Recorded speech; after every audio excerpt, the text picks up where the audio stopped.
ശ്രീ ജയചന്ദ്രൻ, ദേശീയ തലത്തിലെ കോൺഗ്രസുമായി ബന്ധപ്പെട്ട് ഈ ഒരു പ്രത്യേക സാഹചര്യത്തിൽ നോക്കിയാൽ പാർലമെൻറ്റിന് പുറത്ത് മോദി സർക്കാരിനെതിരെ സമരം ചെയ്യുന്ന പ്രതിപക്ഷ പാർട്ടിയായി മാറാൻ കോൺഗ്രസിന് കഴിയുന്നുണ്ടോ? ആ നില കൂടി വരുമ്പോൾ ഇപ്പോൾ ഇടതു പാർട്ടികൾ, അതിൽ തന്നെ സി പി എമ്മിൻ്റെ തന്നെ വർഗ ബഹുജന സംഘടനകൾ, അഖില ഇന്ത്യ കിസാൻ സഭ എത്ര ശക്തമായി അതിതീവ്രമായി നിരന്തരമായി രാജ്യത്തെ കർഷകരെ സംഘടിപ്പിച്ചുകൊണ്ട്, കാരണം കർഷകർക്ക് ശക്തമായ എതിർപ്പ് മോദി സർക്കാരിനോടുണ്ട്, അതിനവർ ഏതറ്റം വരെയും സമരം ചെയ്യാൻ തയ്യാറുമാണ്. ആ സമരം ചെയ്യാനുള്ള അവരുടെ സമരവീര്യത്തെ വളരെ ശക്തമായ രാഷ്ട്രീയ ബോധ്യത്തോടെ മുന്നോട്ട് കൊണ്ടുപോകുന്നതിൽ കിസാൻ സഭ വഹിക്കുന്ന പങ്ക് എന്നുള്ളത് അത് ഒരു തർക്ക വിഷയം പോലുമല്ല. ആ സമര നേതാക്കൾ ഇന്നും എൻ്റെയൊക്കെ മുമ്പിലൂടെ ഈ പാർട്ടി കോൺഗ്രസിൽ പങ്കെടുത്തുകൊണ്ട് ഈ കർഷക നേതാക്കൾ ഉണ്ട്. അശോക് ധാവളെ അടക്കം, ബിജു കൃഷ്ണൻ അടക്കം, കൃഷ്ണപ്രസാദ് അടക്കം എത്രയോ നേതാക്കൾ സമര രംഗത്ത് നിന്നാണ് ഈ പരിപാടിയിൽ ഈ പാർട്ടി കോൺഗ്രസിലേക്ക് വന്നുകൊണ്ടിരിക്കുന്നത്. അതുപോലെ തന്നെ CITUവിൻ്റെ നേതൃത്വത്തിൽ നടക്കുന്ന അതിശക്തമായ ഈ തൊഴിലാളികൾ എതിർക്കുന്ന പുതിയ തൊഴിൽ നിയമങ്ങൾക്കെതിരായ സമരം ഇനിയും പൊതുപണിമുടക്കിലേക്ക് രാജ്യം പോകാൻ പോകുന്നു. അപ്പോൾ ഈ സമരങ്ങളെ അതിൻ്റെ തീവ്രതയിൽ നിന്നുകൊണ്ട് അതിനോട് മികവുറ്റ സംഭാവന നൽകാൻ കോൺഗ്രസിന് കഴിയുന്നില്ല എന്ന ഒരു പ്രധാനപ്പെട്ട വിമർശനം പൊതുവിൽ ഉയരുന്നുണ്ട് എന്നുള്ള ഒരു യാഥാർത്ഥ്യം. മറിച്ച് ഇപ്പുറത്ത് കേരളത്തിലേക്ക് വരൂ ശ്രീ ജയചന്ദ്രൻ.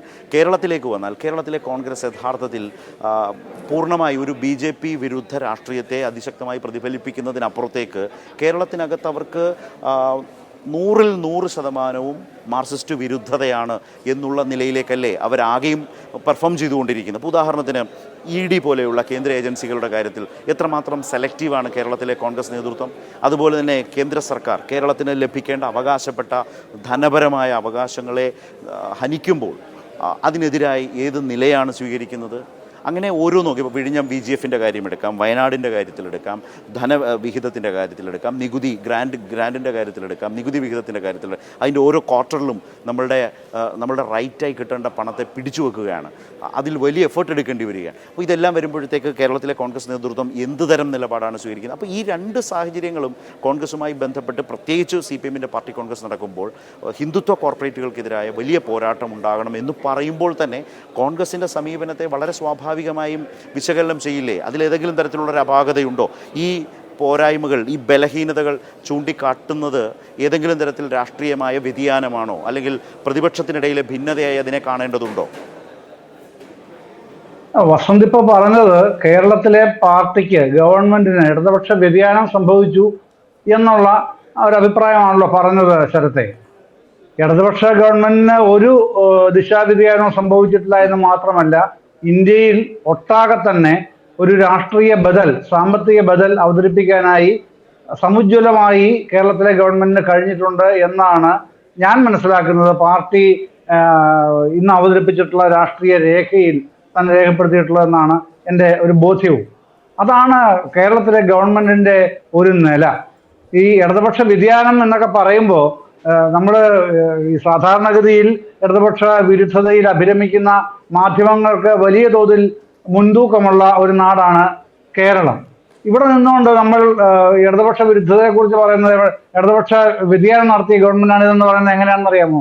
സ്ഥലത്തെ പൊതുവിൽ ഞാൻ ആ വിഷയത്തിൽ നിന്ന് പോകുമല്ല, വസന്ത് ഇത് പറഞ്ഞതുകൊണ്ട് മാത്രമാണ്. ദേശീയ തലത്തിൽ മഹാരാഷ്ട്രയിൽ കർഷക സമരം നടന്നപ്പോൾ 2021 മുതൽ അതിലേക്ക് ഒഴുകിയെത്തിയ ആൾക്കാരെ എങ്ങനെയാണ് അണിനിരത്തിയത് എന്നുള്ളത് രാജ്യം കണ്ടതാണ്. അത് CPMന്റെ പങ്ക്, പിന്നെ അശോക് ധാവളെ, മറിയം ധാവളെ, ബിജു കൃഷ്ണൻ തുടങ്ങിയവരുടെ നേതൃത്വപരമായ ഇടപെടലുകൾ, ഇതൊക്കെ നിരന്തരം കണ്ടുകൊണ്ടിരുന്ന ഒരു ചരിത്രമുണ്ട്. ആ മഹാരാഷ്ട്രയിൽ തന്നെയാണ് കോൺഗ്രസിന് വലിയ തോതിൽ തെരഞ്ഞെടുപ്പിൽ തകർന്നടിയേണ്ടി വന്നത്. എന്തുകൊണ്ടാണ് സംഭവിച്ചതെന്നുള്ള കോൺഗ്രസ് ഇന്നേ വരെ തിരിഞ്ഞ് ചിന്തിച്ചിട്ടുണ്ടോ? ഒരു വിലയിരുത്തൽ നടത്തിയതായി ഞാൻ മനസ്സിലാക്കിയിട്ടില്ല. ഉണ്ടെങ്കിൽ വസന്ത് പറഞ്ഞോളൂ. ഓക്കെ. ഇവിടെ അത് കഴിഞ്ഞ് നേരെ ശരത് സൂചിപ്പിച്ചു, ഈ ട്രേഡ് യൂണിയൻ പണിമുടക്ക് നടക്കാൻ പോകുന്നു. ലേബർ കോഡുകൾ അവര് പുറത്തിറക്കിയിട്ട് 2023 4 ലേബർ കോഡുകൾ മൊത്തത്തിൽ ഉണ്ടാക്കിക്കൊണ്ട് വരുന്നത്. അതിനെതിരെ ശക്തമായ ചെറുത്തുനിൽപ്പ് നടത്തിക്കൊണ്ടിരിക്കുന്നത് INTUC അടക്കമുള്ള BMS അടക്കമുള്ള രാഷ്ട്രീയ ട്രേഡ് യൂണിയനുകളുണ്ട്.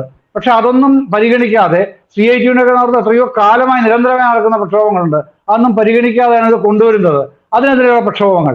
അതൊക്കെ നടക്കുമ്പോഴാണ് മറ്റൊരു പ്രക്ഷോഭം, അതായത് നരേന്ദ്രമോദി 2014 അധികാരത്തിൽ വന്നതിന് ശേഷം ഇന്നേ വരെ 1 രൂപ പോലും കൂട്ടിയിട്ടില്ല, പിന്നെ ഈ ആശാ വർക്കർമാർക്ക് വേണ്ടിയിട്ട്. പക്ഷേ 7 പ്രാവശ്യം പിണറായി വിജയൻ ഓണറേറിയം കൂട്ടി. മറ്റേത് പിന്നെ ഈ ഫിക്സഡ് അലവൻസ് ഉണ്ടല്ലോ, ആ ഫിക്സഡ് അലവൻസ് അങ്ങനെ തന്നെ നിൽക്കുകയാണ്. പക്ഷേ കേന്ദ്രത്തിനെതിരെ സമരമില്ല, ഞങ്ങൾക്ക് പിണറായി വിജയനെതിരെ സമരമുള്ളൂ എന്ന് പറയുമ്പോൾ അങ്ങനെയല്ല. നിങ്ങൾ കേന്ദ്രത്തിനെതിരെ സമരം ചെയ്യണം, സംസ്ഥാന സർക്കാർ പറയുന്നുണ്ട്, LDF പറയുന്നുണ്ട്, നിരവധി ആൾക്കാർ പറയുന്നുണ്ട്. പക്ഷെ കോൺഗ്രസ് എന്താ ചെയ്യുന്നത്? ശരിയാണ്, പിണറായി വിജയനെതിരെയാണ് സമരം ചെയ്യേണ്ടത്, കേന്ദ്രത്തിനെതിരെ അല്ല സമരം ചെയ്യേണ്ടത്. പക്ഷേ സാർ, 2014 മുതൽ 2025 വരെ ഒരു പൈസ പോലും അലവൻസിൽ കൂട്ടിയിട്ടില്ലല്ലോ. അത് നിങ്ങൾക്ക് പ്രശ്നമല്ലേ? അതൊക്കെ ഉണ്ടാക്കുക ശരിയാണ്. പക്ഷെ പിണറായി വിജയനെതിരെയാണ് സമരം ചെയ്യേണ്ടത്, LDF സർക്കാരിനെതിരെയാണ് സമരം ചെയ്യേണ്ടത്. ഈ നിലപാട് ആരെ സഹായിക്കാനാണ്? BJP യെ സഹായിക്കാൻ അല്ലെങ്കിൽ എന്നുള്ളത് കോൺഗ്രസ് പറയുമോ? INTUC അവസാന നിമിഷം വരെ വിഘടിച്ചു നിന്നു, പക്ഷേ നിർബന്ധിച്ച് രംഗത്തിറക്കുകയും ചെയ്തുള്ള മറ്റൊരു കാര്യം. അപ്പോ ഈ ചെയ്യുന്ന സമരങ്ങളിൽ പാർട്ടിയെ CPIM-നെ എതിർക്കാം, രാഷ്ട്രീയമായി എതിർക്കാം. പക്ഷെ ഒരു ഗവൺമെന്റിനെ എതിർക്കുമ്പോൾ എന്താണ് എതിർക്കുന്നതിന്റെ നയം? അതിന്റെ നിങ്ങളുടെ നയമാറ്റം ഏത് തലം വരെ ഉണ്ട്? അതെങ്ങനെയാണ് BJP-യെ സഹായിച്ചുകൊണ്ടിരിക്കുന്നത്? ഇത്രയും കാര്യങ്ങളൊക്കെ നിങ്ങളുടെ മുമ്പിൽ ഇല്ലാത്തതല്ല വസന്തേ, അത് ഉണ്ട് അവിടെ. അത് നിലനിൽക്കെ തന്നെയാണ് സുരേഷ് ഗോപിയെ പോലെ ഒരാൾ പിന്നെ ഇന്ന് പാർലമെന്റിൽ പറയുന്നത് അറബിക്കടലിലാണ് ഏത് വഖഫ് നിയമം ഏകണ്ഠമായി കേരള സംസ്ഥാനം നിയമസഭ പാസാക്കിയ ആ നിയമം അറബിക്കടലിൽ എറിയും. ആരെറിയും? അവരെറിയും അത്രേ. ആര്? Union government. അപ്പൊ ഈ ഒരു സംശയം വരുന്നത് സ്ഥലത്ത് എന്താണെന്ന് അറിയുമോ? ഈ വഖഫ് നിയമം പാസാക്കിയത് ആരാണ്? ആരെങ്കിലും ഒളിച്ചു കടത്തിയതാണോ ഈ വഖഫ് നിയമം? അത് ഇന്ത്യൻ പാർലമെന്റിൽ പാസാക്കിയതാണെന്നാണ് ഞാനും ശരത്തും വസന്തും എല്ലാം പഠിച്ചിട്ടുള്ളത്. അത് ഇന്ത്യൻ പാർലമെന്റിൽ പാസാക്കിയ നിയമത്തിന് പല നിയമങ്ങൾക്ക് അപാകത ഉള്ളതുപോലെ തന്നെ വഖഫ് നിയമത്തിൽ അപാകത ഉണ്ടെങ്കിൽ അപാകതകൾ എന്താണെന്ന് എടുത്തു വെച്ച് ചർച്ച ചെയ്യണം. അതാണ് പരിഹരിക്കപ്പെടേണ്ടത്. അതിന് പകരം ഈ നിയമം അപ്പാടെ തന്നെ പിന്നെ അപ്രസക്തമാക്കണം എന്ന് പറഞ്ഞ് വാദിക്കുകയും അതിനുവേണ്ടി കേരളത്തിലെ ക്രൈസ്തവ സഭയുടെ നേതൃത്വത്തിൽപ്പെട്ട ചിലർ പിന്നെ കേരളത്തിലെ MP-മാർ ഗവൺമെന്റിനോട് യോജിച്ചു നിന്നില്ലെന്നുണ്ടെങ്കിൽ എന്ത് ചെയ്യണം എന്നുള്ളത് ഞങ്ങൾക്കറിയാം, ആർക്കറിയാം? ക്രൈസ്തവ സഭയ്ക്കറിയാം എന്ന് ഭീഷണിപ്പെടുത്തുന്ന തരത്തിലേക്ക് എത്തുമ്പോൾ നമ്മൾ മനസ്സിലാക്കണം, ഒരു കാര്യം മനസ്സിലാക്കണം, ഇത് കാസ്റ്റ് ഡിവൈഡിന് വേണ്ടിയാണ് BJP ചെയ്യുന്നത്. ജാതീയമായ വിഭജനം, അതാണ് കാസ്റ്റ് ഡിവൈഡ്. ആ കാസ്റ്റ് ഡിവൈഡിന് വേണ്ടിയാണ് ഈ പരിപാടി. അതാണ് ചെയ്യുന്നത്. അല്ലാതെ ഡിവിഷൻ മാത്രമല്ല, അതൊരു ഡിവൈഡാണ്. പിന്നെ മുസ്ലിം സമുദായത്തിനെ, ആ കാസ്റ്റിനെ ഡിവൈഡ് ചെയ്യുക, ക്രൈസ്തവർക്കെതിരാണവർ എന്ന് വരുത്തി തീർക്കുക. ആ ഡിവൈഡിൽ ഇപ്പോൾ RSSന്റെ വിചാരധാര തന്നെ താങ്കൾക്ക് നന്നായി അറിയാവുന്ന, നമ്മൾ ഒരുപാട് ചർച്ചകളിൽ പറഞ്ഞിട്ടുള്ളതുമാണ്. ഈ RSSനെ സംബന്ധിച്ച്, സംഘ് പരിവാറിനെ സംബന്ധിച്ച് അവരുടെ പ്രത്യയശാസ്ത്ര അടിത്തറയിൽ നിന്ന് നോക്കിയാൽ അവർ രാജ്യത്തിനകത്തെ ആഭ്യന്തര ശത്രുക്കളായി ആരെയൊക്കെ കാണുന്നു? അതിൽ മുസ്ലിം മാത്രമല്ല, അതിൽ ക്രൈസ്തവർ വരുന്നുണ്ട്, അതിൽ കമ്മ്യൂണിസ്റ്റുകാർ വരുന്നുണ്ട്. പക്ഷേ താങ്കൾ ഇപ്പോൾ പറഞ്ഞ ആ ശ്രദ്ധേയമായ നിരീക്ഷണമുണ്ട്, അതിനകത്ത് ഒരു ഡിവൈഡ് ഉണ്ടാക്കുന്നു. മുസ്ലിമുകളെ മാത്രം ആ നിലയിൽ ന്യൂനപക്ഷങ്ങൾ എന്ന നിലയിൽ മാത്രമാണ് സംഘ് പരിവാർ സമീപിക്കുന്നത് എന്ന ഒരു പ്രതീതി സൃഷ്ടിക്കലാണ് ക്രൈസ്തവ സമൂഹത്തിനകത്ത് സൃഷ്ടിക്കാൻ പലപ്പോഴും BJP നേതാക്കളിലൂടെ, സഭാ നേതൃത്വങ്ങളിലൂടെ ശ്രമിച്ചിട്ടുള്ളത്. പക്ഷേ ആത്യന്തികമായി സംഘ് പരിവാറിനെ സംബന്ധിച്ച് ന്യൂനപക്ഷ വിരുദ്ധമായ അവരുടെ രാഷ്ട്രീയത്തിൽ ഈ പറഞ്ഞവരൊക്കെയും പെടും. അപ്പോൾ നമ്മളെപ്പോഴും പറയുന്നൊരു കാര്യമുണ്ട്, ഒടുവിൽ അവർ നമ്മളെ തേടി വരുമ്പോൾ നമ്മൾക്ക് വേണ്ടി ശബ്ദിക്കാൻ ഒരാൾ പോലും ഉണ്ടായിരുന്നില്ല എന്ന് പറയുന്ന നിലയിലേക്ക് വരുന്നൊരു യാഥാർത്ഥ്യത്തെ തിരിച്ചറിയാൻ പലപ്പോഴും കഴിയാതെ പോകുന്നുണ്ട്. ഇപ്പോൾ ഈ വഖഫ് ബില്ലുമായി ബന്ധപ്പെട്ട ഒരു രാഷ്ട്രീയ പരിസരം സൃഷ്ടിച്ചിരിക്കുന്നതും ആ നിലയ്ക്കല്ലേ? ഒരു സാമൂഹ്യ പരിസരം സൃഷ്ടിച്ചിരിക്കുന്നതും ആ നിലയ്ക്കല്ലേ? തീർച്ചയായിട്ടും അത് നോക്കിയാൽ കാണാം. ശരത്ത്, എന്താണെന്നറിയുമോ, ഇന്ന് ഈ ബില്ല് അവതരിപ്പിച്ചുകൊണ്ട് സംസാരിക്കുമ്പോൾ പിന്നെ ശ്രീ റിജിജു പറയുകയാണ് മുനമ്പം വിഷയം. എന്താണ് അദ്ദേഹത്തിന്റെ കണ്ടൻഷൻ? എന്താണ്? മുനമ്പം വിഷയം ഇതുവഴി പരിഹരിക്കപ്പെടും, അങ്ങനെ പരിഹരിക്കപ്പെടൂ.